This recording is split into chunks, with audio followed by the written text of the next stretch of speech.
Hi ನಮಸ್ಕಾರ, welcome back to my cooking channel. ನಾನಿವತ್ತು ಮೋತಿಚೂರ್ ಲಡ್ಡನ್ನು ಹೇಗೆ ಮಾಡೋದು ಅಂತ ತೋರಿಸ್ಕೊಡ್ತಾ ಇದ್ದೀನಿ. ಬೆಲ್ಲದ ಮೋತಿಚೂರ್ ಲಡ್ಡು. ಇದನ್ನು ಮಾಡಲಿಕ್ಕೆ 1 ಕಪ್ಪು ಕಡಲೆ ಹಿಟ್ಟು ತೊಗೊಂಡಿದ್ದೀನಿ. ಅದನ್ನು ನೀವು ಜರಡಿ ಕೂಡ ಹಿಡಿಬೋದು, ಹಾಗೇನೂ ಕೂಡ ಹಾಕ್ಕೊಳ್ಬೋದು ಚೆನ್ನಾಗಿದ್ದರೆ. ನೋಡಿ, ಇದಕ್ಕೆ 1 ಕಪ್ಪು ನೀರನ್ನು ಹಾಕಿಬಿಟ್ಟು ಚೆನ್ನಾಗಿ ಇದನ್ನು ಬ್ಯಾಟರ್ ಥರ ರೆಡಿ ಮಾಡ್ಕೋಬೇಕು. ಈ ಬೋಂಡದ್ದು ಹಿಟ್ಟೆಲ್ಲ ಮಾಡ್ಕೊತೀವಲ್ಲ ಅದೇ ರೀತಿ. ಸರಿ, ಇದಾಗಿದೆ. ಈಗ ಇದಕ್ಕೆ 1/4 ಟೀ ಸ್ಪೂನ್ ಅರಿಶಿನ ಪುಡಿ, 1/4 ಟೀ ಸ್ಪೂನ್ ಉಪ್ಪನ್ನು ಹಾಕಿಬಿಟ್ಟು ಚೆನ್ನಾಗಿ ಮಿಕ್ಸ್ ಮಾಡಿ ಇದನ್ನು ಸೈಡಲ್ಲಿ ಇಡ್ತಾ ಇದ್ದೀನಿ. ಹಾಗೆಯೇ ಪ್ಯಾನಲ್ಲಿ ಅರ್ಧ ಕಪ್ಪು ತುಪ್ಪವನ್ನು ಹಾಕ್ಕೊಂಡ್ಬಿಟ್ಟು ಈಗ ರೆಡಿ ಮಾಡ್ಕೊಂಡಿದ್ವಲ್ಲ ಆ ಬ್ಯಾಟರ್ನ ಅದನ್ನು ಹಾಕ್ಕೊಂಡ್ಬಿಟ್ಟು ಈ ಥರ ಫ್ರೈ ಮಾಡ್ಕೊಳ್ಳೋಣ ಎಣ್ಣೆಯಲ್ಲಿ.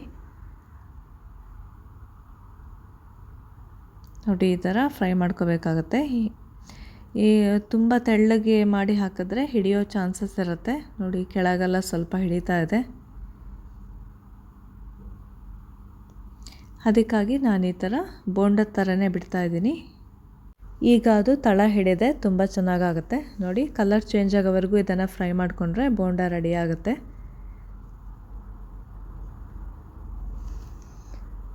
ಓಕೆ, ಇದಾಗಿದೆ. ಇದನ್ನು ಸೈಡಿಗೆ ಇಟ್ಬಿಡೋಣ. ಈಗ ಇಲ್ಲಿ ಬೆಲ್ಲದ ಪಾಕಕ್ಕೆ ರೆಡಿ ಮಾಡ್ಕೊಳ್ತಾ ಇದ್ದೀನಿ. ಇಲ್ಲಿ ಬೆಲ್ಲದ ಸಿರಪ್ನ ನಾನು 3/4 ಕಪ್ ತೊಗೊಂಡಿದ್ದೀನಿ. ಹಾಗೆಯೇ ಈ ಬೋಂಡವನ್ನು ಕೂಡ ನೋಡಿ ಈ ಥರ ಗ್ರೈಂಡ್ ಮಾಡ್ಕೋಬೇಕಾಗತ್ತೆ. 3-4 ಸಲ ನೋಡಿಕೊಂಡು ಗ್ರೈಂಡ್ ಮಾಡ್ಕೋಬೇಕು, ರವೆ ಥರ. ಹಾಗೆಯೇ ಇಲ್ಲಿ ಬೆಲ್ಲದ ಪಾಕ ಕೂಡ ರೆಡಿ ಆಗ್ತಾ ಇದೆ. ಅದಕ್ಕೆ 1 ಟೀ ಸ್ಪೂನ್ ಏಲಕ್ಕಿ ಪುಡಿ ಹಾಕಿದ್ದೀನಿ. ನೋಡಿ, ಈ ಥರ ಒಂದೆಳೆ ಪಾಕ ಬರಬೇಕಾಗತ್ತೆ. ಅಲ್ಲಿವರೆಗೂ ಇದನ್ನು ಕುದಿಸ್ಕೋಬೇಕು. ತುಂಬ ಗಟ್ಟಿನೂ ಕುದಿಸ್ಕೋಬಾರ್ದು.